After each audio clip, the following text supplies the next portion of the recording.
Je voudrais maintenant donner la parole à Hervé Mariton.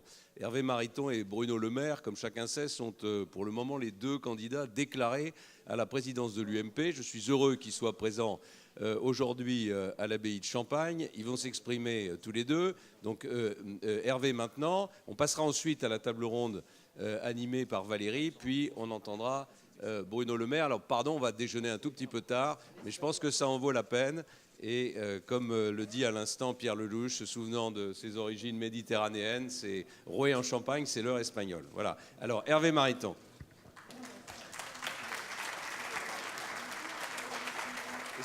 Et si pendant ce temps-là, les membres de la table ronde de Valérie pouvaient venir prendre place, ce serait très bien.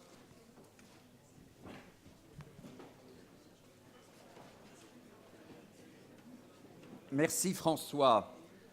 En écho au beau discours que nous avons entendu tout à l'heure, je commencerai par un geste d'amitié et de t'offrir ce livre que je viens de publier, qui est un programme pour nous tous, je souhaite.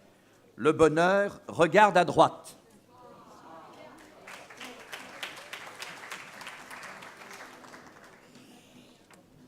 Merci encore François pour ton invitation. Merci pour le très bel engagement que tu as exprimé tout à l'heure.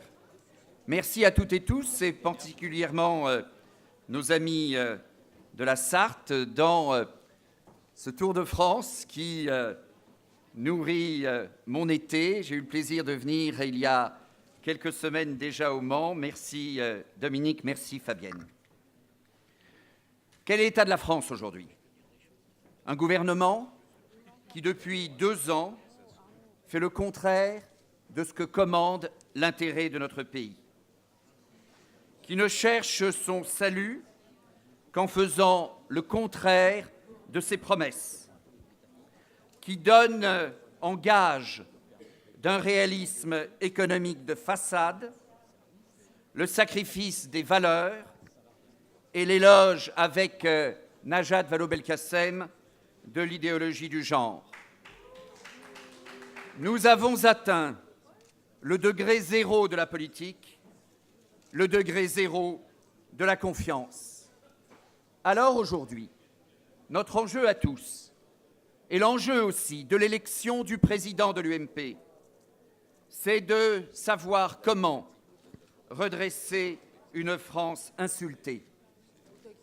Je vous propose de le faire dans un devoir de clarté, d'authenticité et de sincérité, pour s'opposer aujourd'hui efficacement, pour gagner les élections de demain, et aussi, car nos électeurs sont exigeants, pour réussir l'alternance. L'ambiguïté, la méprise, le mensonge n'ont jamais été de bonne voie en politique. Mais l'ambiguïté, la méprise, le mensonge sont plus que jamais aujourd'hui, François l'a bien démontré tout à l'heure aussi, insupportables. Oui, il nous faut la clarté pour répondre à la gauche, la clarté aussi pour répondre à d'autres contestations politiques comme celle du Front National. Nous sommes bien meilleurs quand notre offre est structurée. Le Front National prospère sur nos ambiguïtés quand elles sont, sur nos faiblesses, qu'il s'agisse des hommes et des idées. Regardez les élections nationales, locales, quand notre offre est forte. Alors, le Front National ne prospère jamais. Nous devons cette clarté pour répondre à notre propre devoir, un devoir de lucidité. Savons-nous, un devoir de détermination, voulons-nous vraiment, un devoir de réalité, exigence permanente de nos électeurs, ferons-nous ce que nous disons dans nos projets, dans nos programmes? Est-ce que demain, pour une fois, nous le ferons? Ce devoir de clarté doit s'exprimer dans les enjeux qui mobilisent nos concitoyens. Les Français sont inquiets pour l'économie. Ils sont aussi inquiets pour l'avenir de notre société. Ils veulent que l'on réponde à leur angoisse, angoisse du déclassement, angoisse du déracinement. Ils veulent qu'on réponde à l'impératif du niveau de vie, comme à celui de la préservation et du progrès du mode de vie. Alors pour cela, il faut un projet fort, rigoureux et réaliste. Il faut que ce soit un projet réfléchi, mais aussi un projet qui nous engage. Et l'UMP doit prendre l'habitude de voter, de délibérer. Quand on nous dit aujourd'hui que nous manquerions de projets, quand trop facilement on oppose les uns aux autres, c'est que, hélas, nous ne votons pas assez souvent et qu'alors on ne sait pas quelle est la parole qui engage le parti et quelle est celle qui simplement exprime la liberté de tel ou tel d'entre nous. Il faut que ce projet soit délibéré, il faut que ce projet soit voté. Et plus à l'UMP on votera sur les idées, moins les votes de personnes seront difficiles à vivre. Que l'on sache ce qui engage l'UMP pour une alternance claire et utile, pour bouger vraiment, que nos choix politiques soient utiles, efficaces, dans la réalité et sans effet d'annonce. Nous sommes nombreux à être aussi élus locaux, fiers d'être parlementaires et élus locaux. Et nous savons, comme élus locaux, que les Français ne supportent pas l'effet d'annonce. Nous n'y survivrions pas. Ayons la même sagesse dans le débat national. Nous devons être clairs pour les enjeux de société, affirmer nos valeurs. Et l'affirmation de nos valeurs, la force de notre projet, ne se fera pas dans l'abstention, elle se fera dans l'action. Nous venons d'entendre, Éric, tes réflexions avec nos amis sur les questions d'immigration. Oui, je l'assume, après une longue réflexion, aujourd'hui, je suis favorable au droit du sang. Car dans une société où les déplacements sont faciles, courants, eh bien, si nous ne faisons pas ce choix, en 2 générations, nous n'arriverons plus à définir le principe de nationalité. Il n'y aura plus de nation. Je suis, et Éric l'a aussi dit tout à l'heure, bien davantage favorable au principe politique puissant, heureux de l'intégration, plutôt qu'à la vision statistique passive de la diversité. Sur ces sujets, nous devons délibérer, car quand nous en parlons aujourd'hui, on nous dit « mais vous le dites depuis longtemps et on ne sait toujours pas où vous en êtes exactement ». L'UMP, François, chers amis, n'a pas vocation à être un lieu de colloque. C'est un parti politique, c'est un parti d'action, c'est un parti qui doit délibérer, qui doit dire aux Français ce que nous voulons et où nous voulons les mener. Pour la famille, nous avons été nombreux à nous engager avec le peuple de France, des énergies nouvelles, des passions généreuses, qui a dit sa volonté d'offrir un avenir plutôt qu'une vision individualiste et égoïste de la société. Alors cet engagement dans la rue, cet engagement à l'Assemblée, cet engagement dans la conviction, demain nous devons l'honorer, honorer la confiance reçue et la parole donnée. Et je souhaite, nous en avons souvent parlé entre nous, je pense François, que c'est la formule la plus généreuse, c'est de faire décider par nos concitoyens, par référendum, au profit d'une politique familiale généreuse qui permettra à la fois de réécrire, comme tu l'as dit, et je le souhaite, de supprimer les dispositions que nous récusons dans la loi Taubira et en même temps d'offrir une perspective sur le plan fiscal, sur le plan matériel, à cette cellule de base de la société qu'est la famille. Les enjeux de société et le refus de l'abstention, c'est aussi notre vision du monde. Ce n'est pas, de mon point de vue, celle d'un choc de civilisation, mais en même temps, nous devons plus que jamais aujourd'hui, et tu l'as aussi évoqué dans ton propos, affirmer notre vision. Non, chers amis, la neutralité n'est pas de saison. Ce qui se passe au Moyen-Orient, c'est un véritable enjeu de civilisation. Et s'il n'est pas question d'envoyer des troupes au sol, nous ne pouvons pas nous contenter de propos généreux et de gestes humanitaires. J'ai été parmi les premiers, mais d'autres aussi. Je pense à Valérie Boyer, par exemple, qui nous sommes mobilisés fortement pour les chrétiens d'Orient, et avec la volonté qu'au-delà de propos aimables et plus généraux que généreux, nous nous engagions véritablement comme nous devons le faire. La neutralité ne doit pas être une ligne systématique. Elle n'est pas en soi une politique. La neutralité n'est pas de saison au Moyen-Orient. La neutralité n'est pas, d'une certaine manière non plus, de saison en Europe. Et vois-tu, François, nous partageons l'un et l'autre une passion pour la Russie. Et si je trouve qu'il n'y a aucune honte à assumer notre alliance avec ce qu'est aujourd'hui l'intervention des Américains au Moyen-Orient quand nous pouvons leur apporter une aide logistique ou des éléments de renseignement, autant je considère que sur l'Europe, c'est une voie très grave que de vouloir isoler la Russie et d'imaginer que l'Europe pourrait s'affirmer sans voir l'espace en grand, sans voir l'espace en large. Je suis très ami avec Henri Giscard d'Estaing, le patron du Club Med. Mais quand il y a quelques années, il m'expliquait que l'avenir était en Chine et que l'Europe n'existait plus, eh bien non, l'Europe n'est pas une parenthèse du 19e ou du 20e siècle. Mais si nous voulons que l'Europe s'affirme demain, l'Europe doit s'affirmer en grand. L'Union européenne n'a pas vocation à s'élargir à la Russie. Mais la Russie, l'Ukraine sont en Europe. Et l'Europe est coupable de ne pas avoir fait à temps des propositions utiles, intelligentes, ambitieuses pour un partenariat construit avec la Russie et d'autres pays d'Europe de l'Est. Nous partageons la même civilisation. Nos choix doivent être clairs pour les enjeux de société, ils doivent être clairs pour les choix économiques et sociaux. Quels sont nos critères? La souplesse, le terrain, l'entreprise.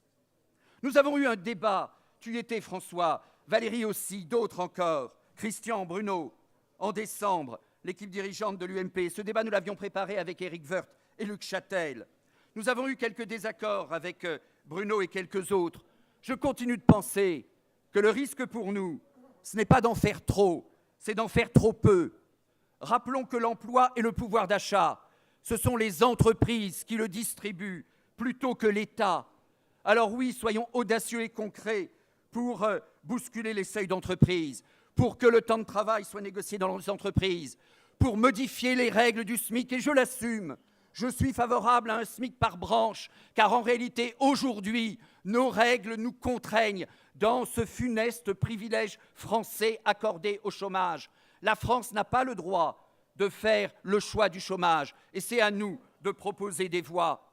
Nous avions, et je le regrette, refusé ce débat à l'UMP en décembre, et nous avons vu ensuite des universitaires, des spécialistes de l'économie de l'emploi, pas tous de droite, pas tous très à droite, indiquer qu'en effet, il y avait, sur les règles du SMIC, des difficultés sérieuses et une cause réelle du chômage. S'il vous plaît, n'ayons pas à l'UMP moins d'audace que les autres.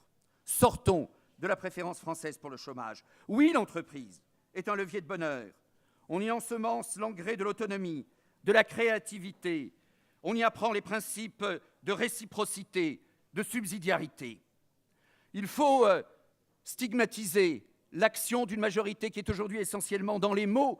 Parlons de finances publiques un instant. Quand j'interrogeais Manuel Valls lors de la discussion du pacte de responsabilité, je lui disais, avec l'honnêteté qu'il fallait face à sa prétention, Monsieur le Premier ministre, Christian doit se souvenir de cette interpellation, puisque vous nous assurez que vous allez tenir les 3% en 2015 avec tant de certitude, est-ce que si vous ne les tenez pas, vous démissionnerez? Peut-être faudra-t-il lui reposer la question pour avoir la réponse. Alors parfois, François, tu es critiqué parce que tu serais thatchérien. Lorsque cette référence s'applique au bon sens et à la détermination, cela ne me paraît pas être une insulte. C'est Margaret Thatcher. C'est Margaret Thatcher qui nous rappelait que le problème avec le socialisme, c'est que l'argent des autres finit toujours par manquer. Alors, chers amis, parce que je crois être, avec beaucoup ici, au cœur des convictions de nos militants, parce que j'ai une idée claire du job à assumer, oui, je suis candidat à la présidence de l'UMP. Ma candidature porte le mieux l'exigence de clarté et d'authenticité qui nous est nécessaire pour avancer et pour gagner. Une vision claire du parti. Depuis qu'il y a des primaires, le parti a changé. Il faut l'assumer. Le parti n'est pas simplement la somme des équipes préparant les primaires, mais il a une autre fonction, une autre définition qu'avant. Peut-être nous ne l'avons pas suffisamment raisonné, expliqué, intégré. Pour autant, le parti a évidemment de considérables progrès à faire. Il faut qu'il soit plus opérationnel, plus professionnel. Quand les uns les autres, nous visitons les fédérations aujourd'hui, nous voyons des militants qui ne reçoivent pas leur carte à temps, des parlementaires qui, apportant leur cotisation de parlementaire, constatent que des semaines après, elle n'est toujours pas débitée. Il y a tout de même un souci. Dans une organisation en difficulté financière, on pourrait imaginer qu'on encaisse les recettes un peu plus prestement. Le parti doit s'adapter au contexte politique d'aujourd'hui. Le parti doit être plus professionnel, plus opérationnel. Je propose aussi une vision claire, je pense, du rôle du président, et je me suis complètement reconnu, François, dans le profil que tu faisais de la fonction tout à l'heure. Je l'ai dit, président de l'UMP, je ne serai pas candidat aux primaires, c'est clair, pour des raisons simples. Est-ce que le président de l'UMP, candidat aux primaires, pourra organiser de manière parfaitement loyale, transparente, insoupçonnable les primaires? Je crains que non. Certains pensent peut-être qu'il peut y avoir une solution. Examinons alors le sujet dans l'autre sens. Est-ce que vous pensez qu'un candidat aux primaires, déclaré potentiel, peut gérer sainement le parti et mettre en œuvre les mesures de transformation, de restructuration qui sont indispensables? C'est impossible. La moindre nomination de secrétaire départemental, le moindre arbitrage financier serait immédiatement critiqué au nom qu'il servirait les intérêts du candidat aux primaires.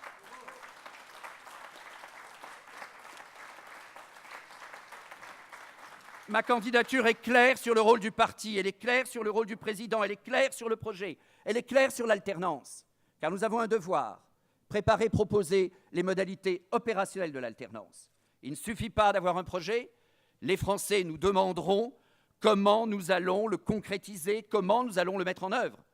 La déroute du PS est si patente et si tragique aujourd'hui que notre responsabilité est bien, dès maintenant, de préparer les modalités opérationnelles. Nous avons, avec nombre d'entre vous, et je remercie mes collègues parlementaires, tous les militants, de l'accueil chaleureux qui est toujours réservé, partagé déjà plus de 30 réunions, beaucoup de temps, beaucoup d'énergie pour réfléchir à la transformation du parti.